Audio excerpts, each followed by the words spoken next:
When somebody tries to explain the teachings of the Buddha, it's usually we feel we want to be able to understand everything just from one explanation. But it's not possible, because what we're trying to describe can't be explained from one viewpoint. You need many viewpoints. This reminds me of my experiences when I was young, climbing mountains. If you look at the mountain just from one viewpoint, you can't know anything about the mountain. If you're walking up a mountain and you look up and you think, okay, I go up there and then only a short distance I'll be on the top. And then you walk for 30 minutes and then you look again, oh, there's a big valley here which I didn't see. And then you walk for another 30 minutes and you see, oh, the highest point is there, not there.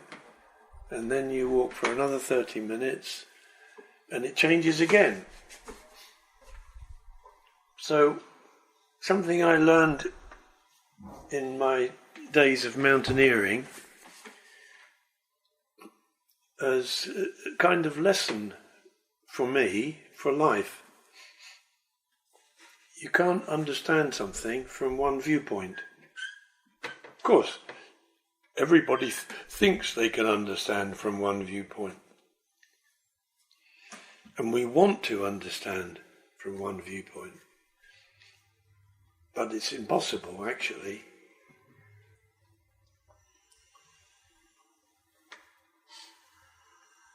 The other thing I learned, the first thing I learned was in the mountains you stop and you look and then you decide which is the best way to go.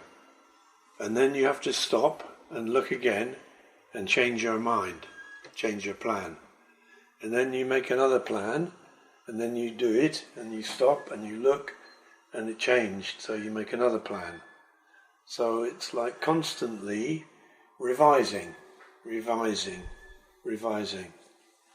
And I think life is like that.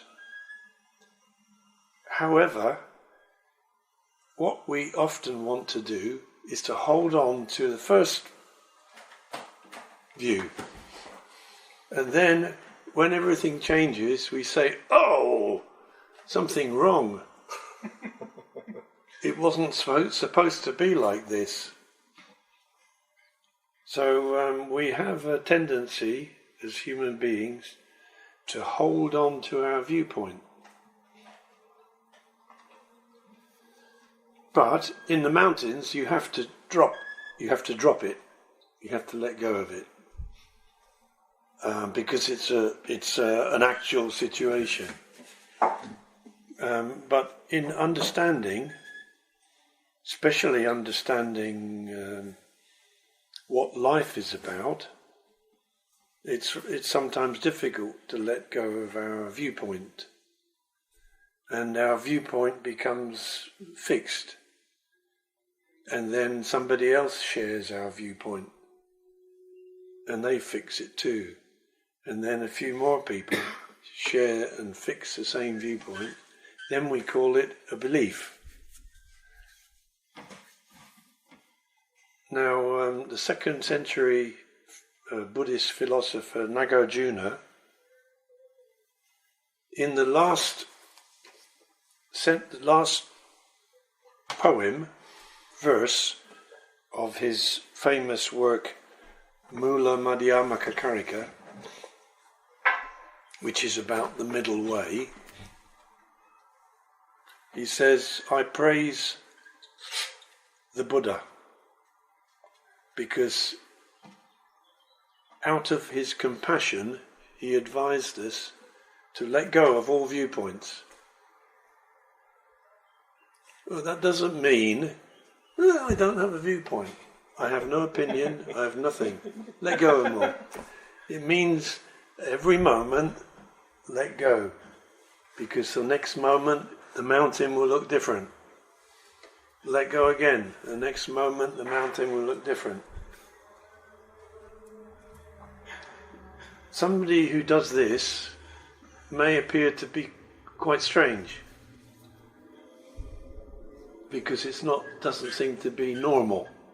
Normally, we're expected to have a viewpoint which we can argue about, fight about even, defend against other viewpoints. So, to be able to change our viewpoint at every moment sounds a little bit weak.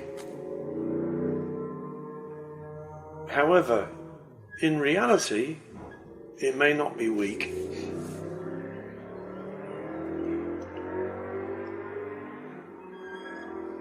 The other thing I learned in the mountains was that decision on which way to go has to be made by a kind of intuition. And several of you know that I've talked about this intuition before, Prajñā. The Buddhist word is rather nice because pra means before, as in prababichka. And jna means thought or thinking. So prajñā, before thinking. So the teachings of the Buddha insist that there is something which is before thinking, which is very important. It's often translated as wisdom. For me, wisdom suggests lots of knowledge. But the meaning of prajñā for me is not knowledge, but something that comes before thinking. And because it comes before thinking, we don't know what it is.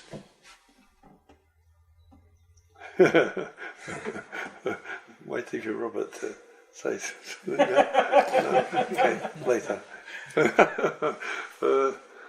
So, in the mountains, this prajñā, mountaineers don't call it prajñā, but it's very important because if you go this way, you may live. If you go that way, you may die. If you go this way, you may die. If you go this way, you may live. And how do you decide? Look at the map? Read a book? Who do you ask? God, please help me.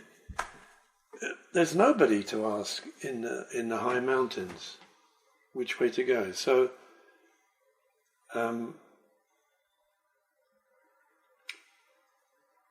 couple of days ago, I watched a video about a very famous mountaineer called Reinhold Messner, maybe the most famous mountaineer ever.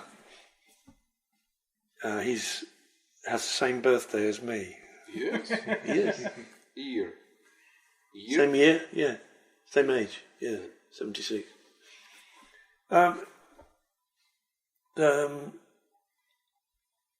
The reason he's still alive is because he has excellent prajñā.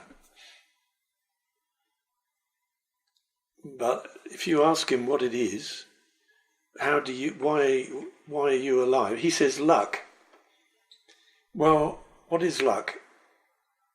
Well, sometimes luck seems to be something given to us. But it may be something that the Buddhist teachings call prajñā. So, in the mountains we can use it. Maybe in life we can use it. The fact that I mentioned this morning that neuroscientists have discovered that it may be that we make decisions before we think clearly and logically about something, that the decision is made before that, and that the thinking is kind of creating a story, or creating some kind of, what's the word? Argument for our decision. Of course, nobody clearly knows, but the evidence is becoming bigger, because neuroscientists are really interested in the brain and human behavior, and there's some excellent people out there. But they don't talk about what is it that we decide, how do we decide before we think. They look at the mechanical side, the physical side, which is very useful. But in the Buddhist teachings, it's talked about as some kind of skill or ability called Prajñā. And where does Prajñā come from? Well, according to Dogen, Prajñā is developed by practicing zazen and other activities that make us balanced. So,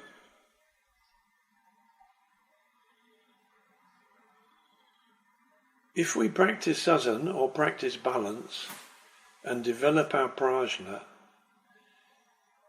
then we are making decisions before we think about them. Are those decisions right or wrong? There's no way to know. But according to Dogen's teachings, at that level, if we are balanced, then we have prajna. If we have prajna, then the decision we make is balanced. So that's the whole of his morality is based on that. Not on abstract morality, not on thinking, not on saying something is good and we do it, bad and we don't do it, and so on.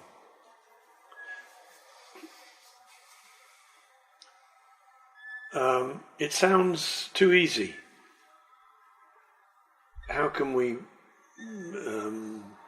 ignore the whole of the development of human ethics and morality? Well, we don't need to ignore it. We can still think about it, talk about it, write about it, discuss it, agree, disagree. But the fact may be different. So our actions, the morality of our actions, may not be related to our understanding of morality. Certainly there are some religious people who have taught a morality or a moral code, and then we find out that actually their actions are not so moral. This happens again and again.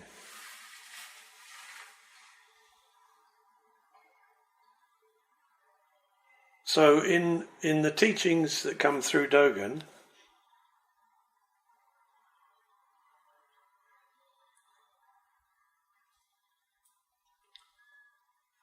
there are two things. One is let go of our viewpoints at every moment. And the second is our decisions are made by prajna, and prajna can be developed or strengthened or even uncovered by practicing balance or practicing zazen. Now, I didn't know any of this before I met my teacher, Nishijima. But in another way, I realized I did know it. I had realised it in my mountaineering. I'd realised the need to change viewpoint. I realised the need, the importance of Prajñā. I didn't know these words. I never thought about it. But when I met Nishijima, what he said somehow matched something in me which I didn't know about. I knew about it in my experience, but I didn't know about it in my brain. So I was very fortunate to meet this man who gave me words and theories to talk about something I knew already. I didn't go to Japan to look for Buddhism. I wasn't interested in Buddhism. I hadn't studied with other teachers. I hadn't done anything like that. Just I was looking for something to do at the weekend in a foreign country. And I met this little man, and what he said, it's like, oh, okay, wait a minute. So, sitting on a cushion and crossing your legs, I'll try it.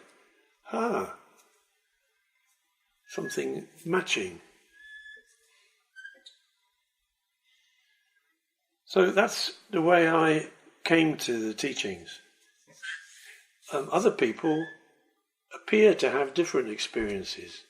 You know, they when they were young, they thought, oh, what's the world about? And then read some books and, oh, this sounds interesting. And then they want to pursue it more and they look, where can I go to find out more, and so on. So there are many ways to approach seeking for the truth. My way is only one. For me, it's a happy situation, because without having any intention to study Buddhism, I ended up doing it.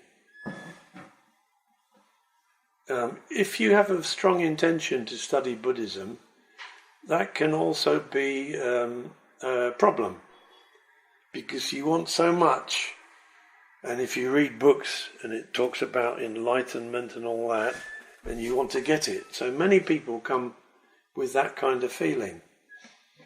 But I was very lucky. I came with no feeling like that.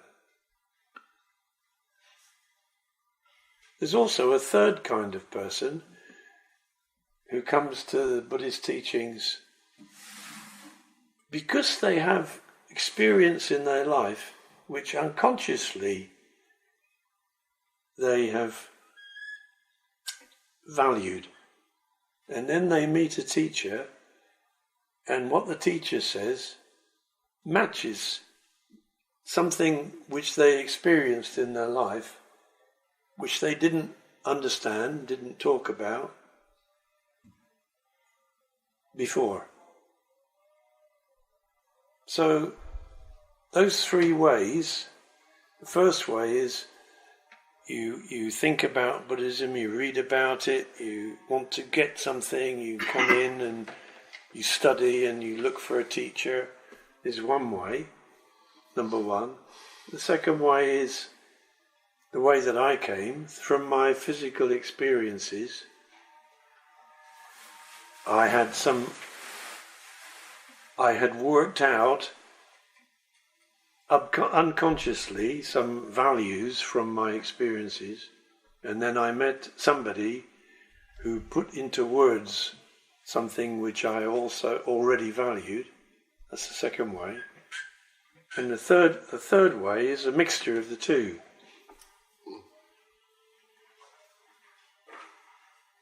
Oh, Yuji, welcome. Hi. Can I join? Yeah, sure. Yeah, okay. Good to see you. So I'll just sit somewhere. Just sit somewhere. I'll sit over there. You sit here. Yeah, maybe it's too... Too prominent. I would be very exposed there. Yeah. Exposed to. So there we are.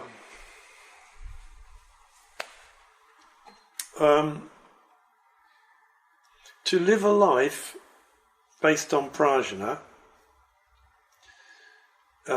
takes a long time, because society doesn't teach us to value something which is before thinking. In fact, it tells us to do the opposite. Think before you act. I don't know whether that people say that in Czech. Yeah. Yeah? Mm-hmm. When I was a child, I heard it again and again. Yeah. Especially if I did something stupid. You have to think before you act, Michael. So it takes a long time to realise, okay, I don't believe that, so I'm going to do it another way. But to do it another way takes some kind of confidence. It's a kind of trial.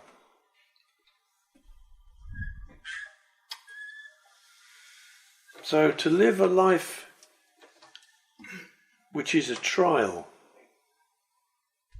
okay, I'm going to live where all my decisions are not based on thinking.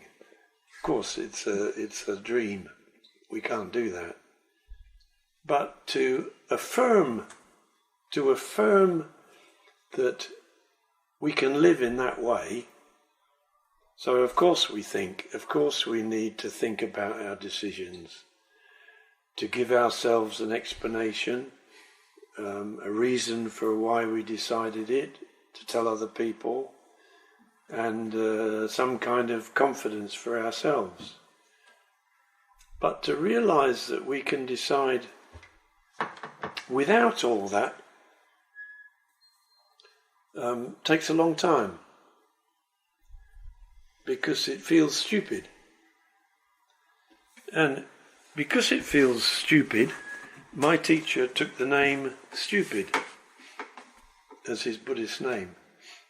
Gudo Nishijima. Gudo means stupid way. Really? Yes. It's amazing. But what he meant by stupid way was a way of prajna. A life where we follow something before our thinking. And to do that, you need to build some kind of confidence, trial and error, if you want to. Many people would find it too much. Sports people often develop it. In my case, I noticed in mountaineering, it's what happens in the mountains. If you don't develop that way of being in the mountains, you may be dead very quickly. So I'd like to recommend this way of life to everybody. Following prajna.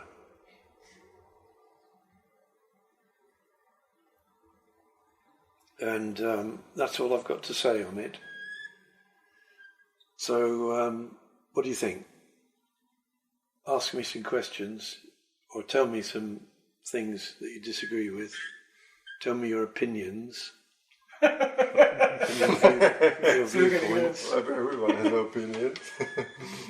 Everyone? Yeah. Oh, there are so many opinions in the world now. I have one burning question on me. I'm not denying there is something important before the thoughts, because when we sit zazen, the thoughts come and go. They are just like they are not everything. I don't know how to describe, but there is something. At the same time, when I came to my rational mind, there's a super famous book called Thinking Fast and Slow. Oh yes. And it speaks about two systems. One Yes. is rational. We don't like humans sees them because it works everything. Yes. And other one is this daily intuition. Like we just go to the room and I like this guy. I don't like this one. This one is Yes. intimidating.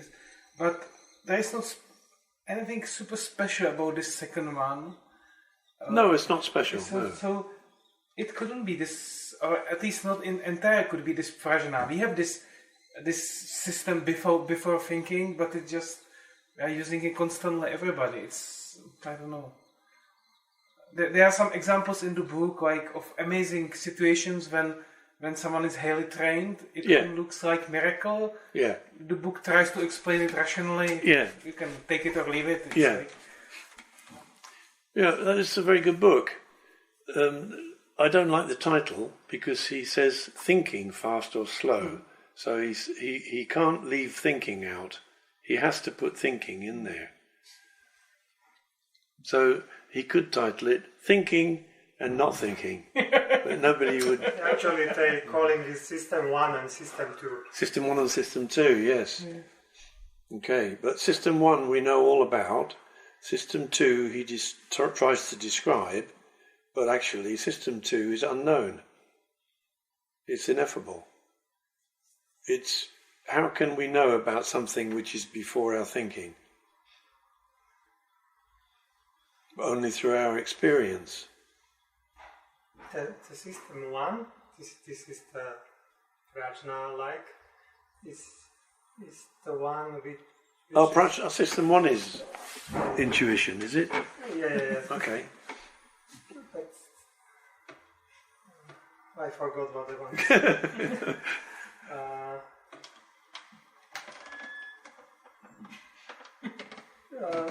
We can't explain, it's automatic. So it's just good feeling or but regarding this mountaineering, I think you can develop some kind of mountaineering prajna by hiking, by going to mountains. Yes, you can, but you can't cross domains. So the prajna from, if you will just sit in the dojo for, 20 years and then go to mountains, then you will not have this mountaineering prajna. You will have the dojo prajna. This is your conclusion, is it? After long experiments and your own... So many people are doing experiments. Yes, it's also from my life, but of course I didn't do... from my life, I see that you can't cross the domain. So you learn one domain, like someone is playing violin. He learns very good, and he develops something which can be. It's just not the rational thinking. It's maybe below, or but then the violinist can go and play tennis without with this skill, because the skill only works with the violin. Okay, this is a theory that you're putting forward, or is it a proven fact? There seems to be something transferable, like this work, even on this system. If someone comes to some serious experience, like live in some crisis, or like mountaineering or danger situation, and then some crisis come, like here, they seem to react better. So there is, even without the thinking, there is something transferable, right? The skill is not transferable. Yeah, the skill of zazen is not transferable to playing the violin. Or the skill of playing the violin can't be transferred to tennis. That's a physical skill, isn't it? It's not just physical skill, it's an activity. It's a body mind. It's not just body. If you play tennis or if you play a violin, it's not just the body. It's the whole body mind. Whole. When we're playing, it's the whole body mind. Yes. You should train. Yes, regarding if it's proven factor is difficult. So there are a lot of experiments which has been made. I didn't do them. I did read about them, and of course I experienced my life and experienced things in my life, and some of them give sense. So, but I can't say it's proven fact. This is it's very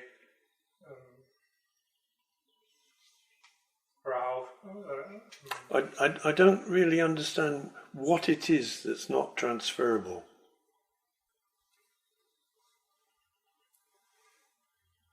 You seem to be saying there is something,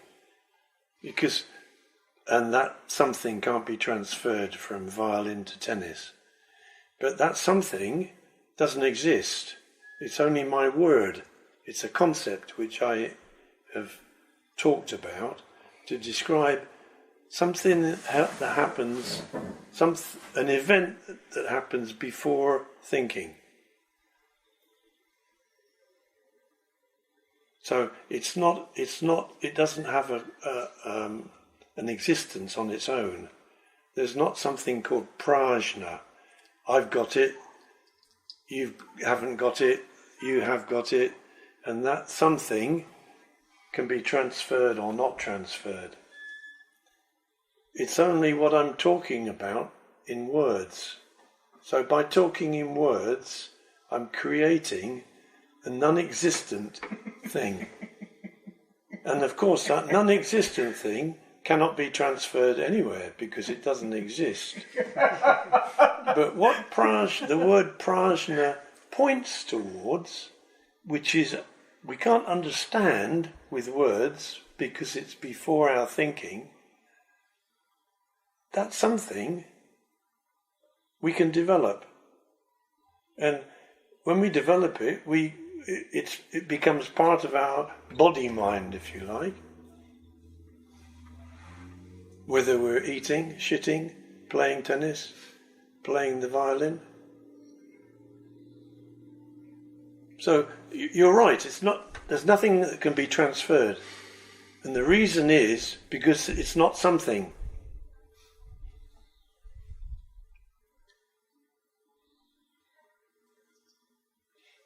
And the area in which things don't exist is called emptiness.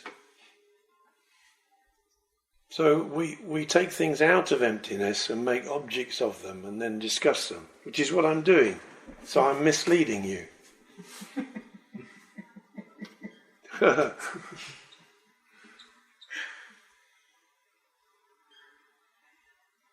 So if you look at the Buddhist teachings, there are many words.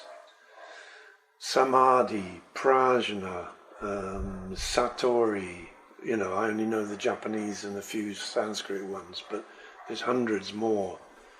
Paramita, on and on and on. None of these exist. They're not things. They're ways that we delude ourselves in order to understand. They are a rough description, also not imprecise description, but they do exist. The descriptions exist, yes. Yes, but you just describe something which is real. So. Yes, but what is real is not the description. Yes, so you did some imprecise description, but you described something which is real. And, okay. Yes, at one level, that's true, yes. That's how we believe the world is. Yes.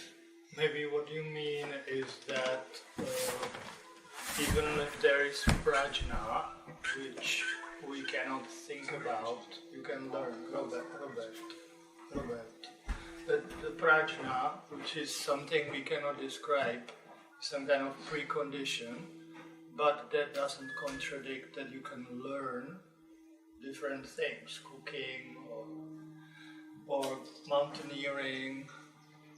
So maybe, it doesn't contradict. There is the original state in which we cannot make decisions, but we just do something, and then we can use this for learning maybe more effectively, because we are free from thinking. An example, when I was learning to ride a motorcycle, it was very difficult. But because of my experience with zazen, that it's a heavy motorbike, and I think I'm a thin, sensitive guy, and I was quite scared. And the instructor says, just ride the motorbike, we're going from Veleslavin to Davidze. And so my thinking was, this is crazy, I cannot do this, we will get killed. But my Prajñā said, don't think, just do it. And without that Prajñā, I would just still be without a driving license. I would run away. And I was riding this bike, and the thinking was, this is crazy. But the Prajñā part said, don't worry, just go. And then within this attitude, you can slowly learn the skills. But without Prajñā, it's very difficult to learn anything. Because you think, no, this is impossible, this is too difficult. So I don't think it's what Robert says doesn't contradict what Mike says. It's just we can. No, it doesn't contradict. Yeah. So of course in the mountains you learn skills or habits, but the Prajñā helps you to learn and to be flexible. But you say if you will just sit zazen and just be in a room and then you go to mountains, then you will have this mountaineering Prajñā. No, if you sit in zazen for a long time and you go to the mountains, you have to learn how to be in the mountains. But the learning how to be in the mountains, you can do more easily because it's more easy just to do it. But you have to learn the skill.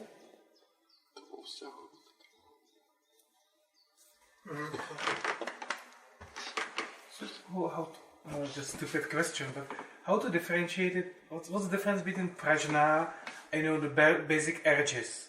There are also the basic urges we have, like Urges. Urge, jako nějaký jako tendence, co máme? Oh, you mean like... this looks nice, I want to eat it. I hate him, just, we have this... people call it intuition. But Kinda, is this normally people say, intuition. But it may be just a sudden feeling which you want to act on, yes. Yeah. Because not that. Buddha obviously didn't advise people, if you see something you like, just take it. No. No. So it's different, isn't it? It is, but... Yeah. Well, you have to, if you want to, you have to, as Dogen says, find out in your experience. You can't find out by asking me questions or anybody questions. But if you want to find out the difference between your urges and what I call Prajñā, then you have to keep living and watching yourself and see where you come to. It's up to you. It's an experiential lesson. You can't learn about everything first and then live. You have to live, and then after living, you start to think about the way you live, and then you look for reasons why you're like you are, why your life is like it is. And then you start to construct theory and teachings and opinions. But the experience itself must be the starting point for everything. If we talk about things which we didn't experience, then we're just discussing at an intellectual level, which may be important. But it's very different to discuss swimming with somebody who never swam, but read a book about swimming, if you swam yourself. And the person who read the book about swimming says, you put your arm in the water like this first, and you say, no, it's not really like that. And then you put your head to one side. Well, you do, but it's not really like that, because you have the experience. So without experience, it's better to keep quiet. But we can't.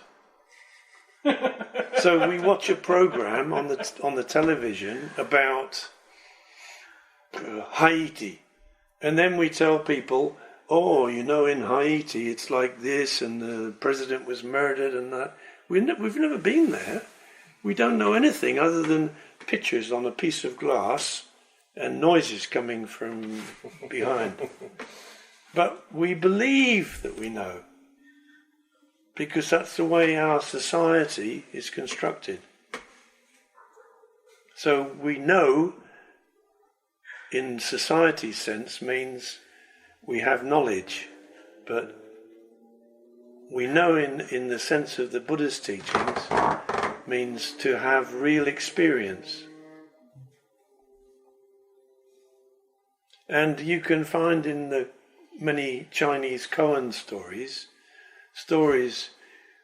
between a master and a student, or between two masters, where one says to the other, oh, you shouldn't say that because you've never experienced it. And this is quite important. However, we live in a world where we talk about things we haven't experienced all the time. So as long as we notice that fact, we can shut up sometimes.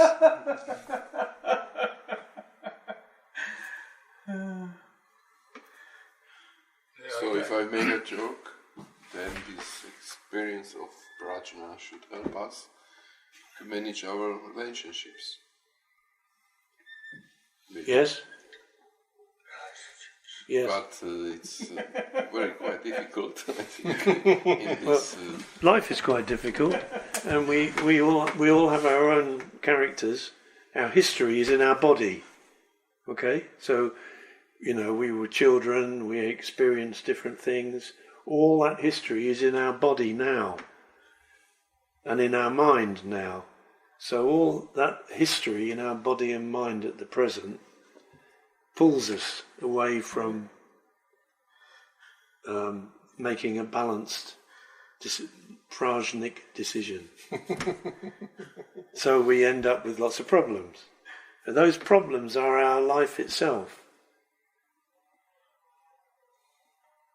So we can't escape them. Yeah, because we all have our history built into us. Into the way we speak, the way we look, the way we are. But it's like a mountaineering. You have experience mountaineering, maybe 10 years, 20 years, Yeah. 30 years, and we all have experience with relationships. Yeah. But maybe with mountaineering it's becoming more easier after 20 years than in the relationships. Most of the time maybe worse after 20 years than before. Okay, I don't have any answer, I don't have any explanation, but it's curious. Well, it's not like Reinhold Messner story. it is actually, yes.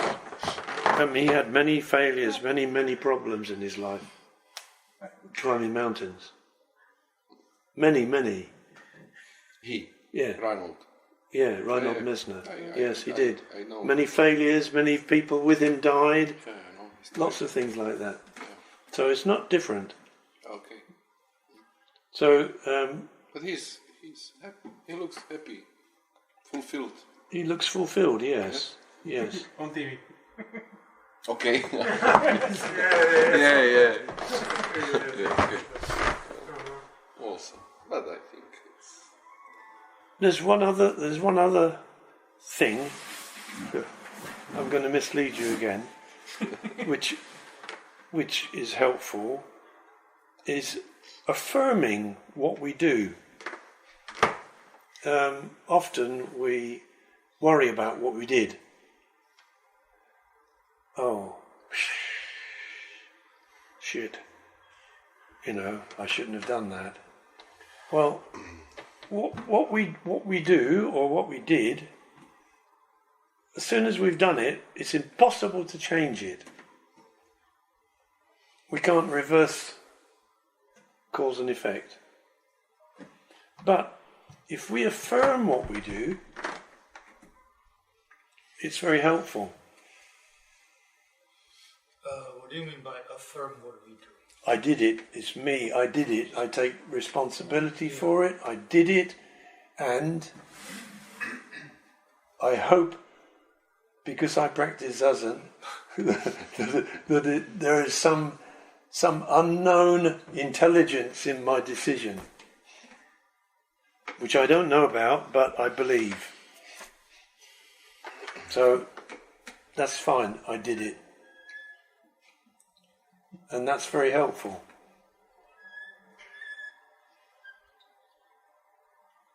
But that kind of affirming we can develop by sitting, by practicing balance. Sitting is just one way.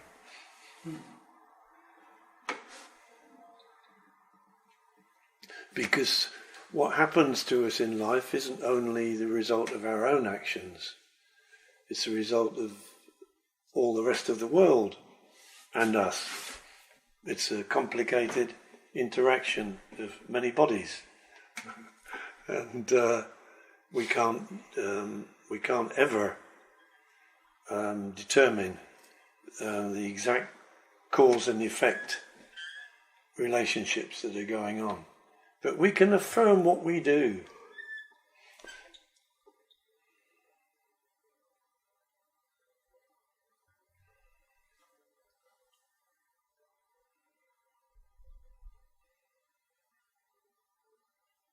So, practice balance, live by Prajñā, affirm our actions, keep changing our viewpoint. 4 things.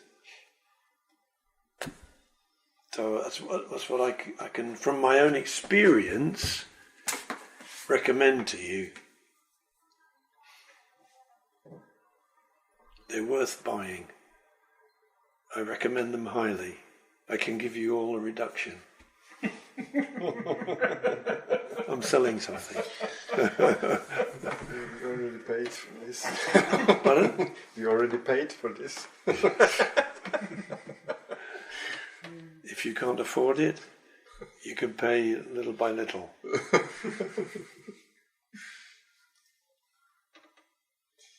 I think it's very good time to stop. Time to stop, yes.